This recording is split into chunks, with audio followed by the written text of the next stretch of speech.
लंकेश, मैं आपके आदेश का पालन करने में असमर्थ रही। अब मुझे जीवित रहने का कोई अधिकार नहीं। इसी तलवार से मुझे मृत्यु दंड दे दीजिए दशानन। मैं प्रस्तुत हूँ। मार जाएगा।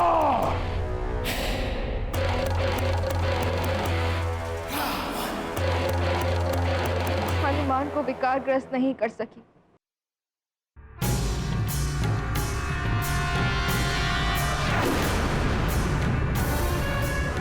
देवियां भी उसे वरदान दे गई, किंतु मैं कुछ नहीं कर सकी। दे दीजिए मुझे मृत्यु। मुक्ति चाहिए तुम्हें, परंतु इतनी सहजता से मुक्ति नहीं मिलेगी। दंड मिलेगा तुम्हें।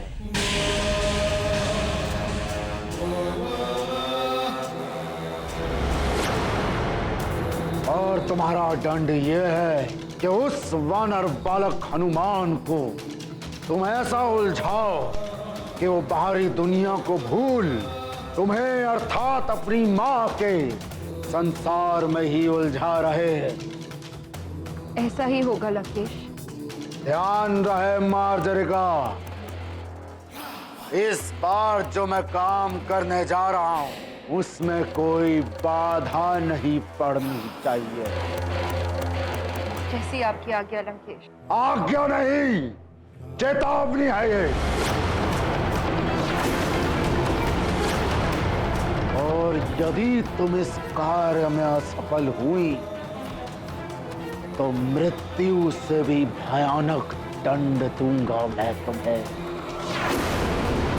तुम्हारी आत्मा कांप उठेगी, हाहाकार करेगी कि मुझे मृत्यु दे दो, भिक्षा मांगोगी तुम, परंतु तुम्हें मृत्यु नहीं मिलेगी।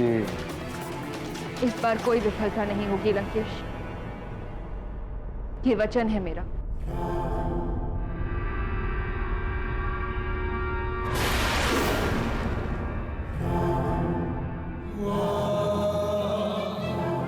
शुक्राचार्य, दैत्य गुरु, कहाँ हैं आप?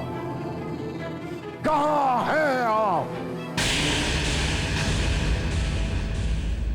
हे ईश्वर, मेरा हनुमान अबोध है, आपके ही शरण में है वो। मुझे तो बस यही चिंता लगी रहती कि अपनी मां के बिना वो कैसे जी रहा होगा।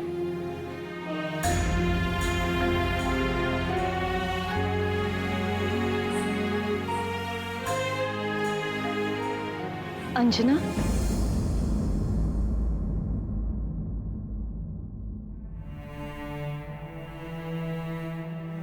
प्रणाम महारानी जी।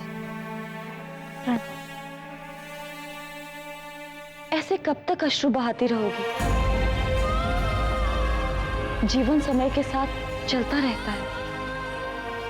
हनुमान भी अपना जीवन जी रहा होगा, और तुम तो कितनी भाग्यशाली हो कि तुम्हें हनुमान जैसा असाधारण पुत्र मिला।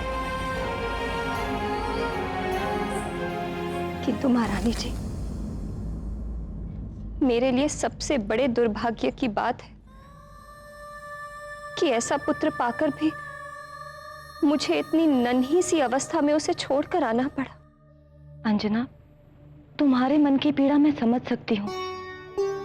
एक माँ ही तो होती है जो अपने पुत्र को संस्कार देती है, किंतु तुम्हारी ममता, दुलार, स्नेह उसे आज भी संस्कारित कर रहे होंगे। तुमने उसे जो भी सीख दी है वो उसे अपने जीवन में अवश्य अपना रहा होगा। किंतु अभी तो मुझे उसे बहुत कुछ सिखाना था। अभी तो वो। अंजना, नियति को स्वीकार करो। यदि तुम इस लोक दुखी रहोगी तो उस लोक में हनुमान पर भी तो तुम्हारे दुख की छाया पड़ेगी। आप सत्य कह रही हैं महारानी जी, किंतु मैं इस मन को कैसे समझाऊं?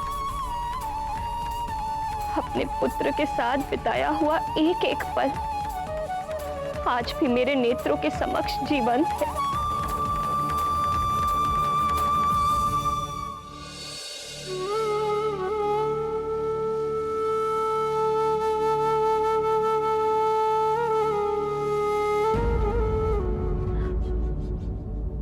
एक माँ ही होती है जो अपने पुत्र का सबसे बड़ा रक्षा कवच होती है। अब न जाने कौन रक्षा कवच बना होगा मेरे पुत्र का।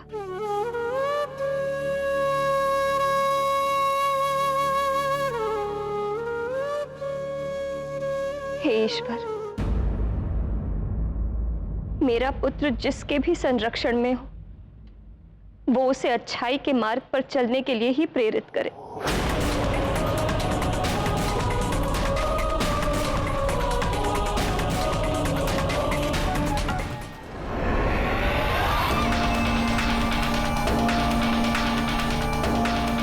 हनुमान, अच्छाई के मार्ग से सदा के लिए विचलित कर दूंगी अब मैं तुझे।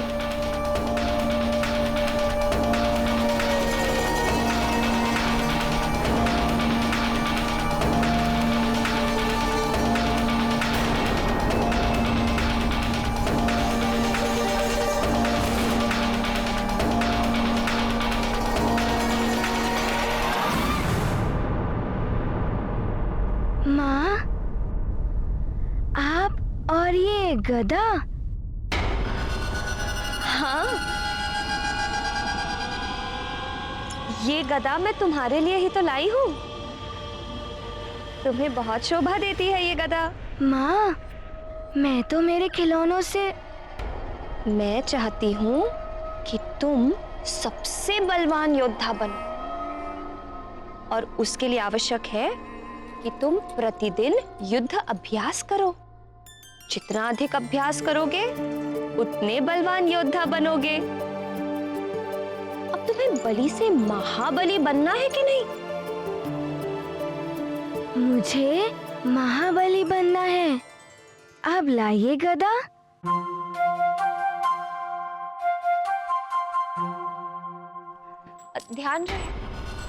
ध्यान रहे पुत्र। युद्ध हो या युद्ध का अभ्यास, प्रतिद्वंदी को सदैव शत्रु के रूप में देखो। और अच्छा योद्धा वही होता है जो शत्रु को परास्त कर दे। आप उचित कह रही हैं माँ, मैं ध्यान रखूंगा।